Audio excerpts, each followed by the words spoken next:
Hello followers, I am in the Netherlands right now.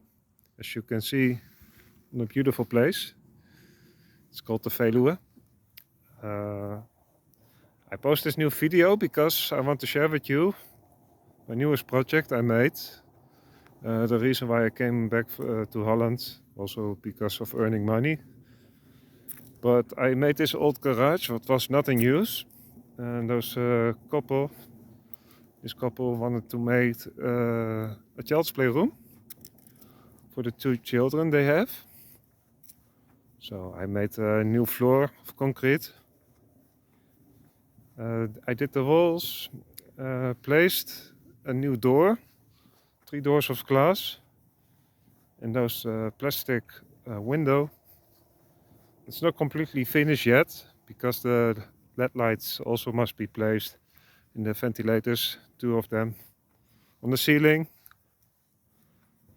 But it's almost finished. Outside will also be placed with plastic panels.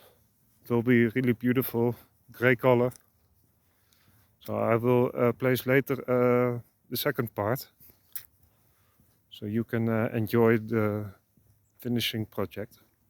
So enjoy.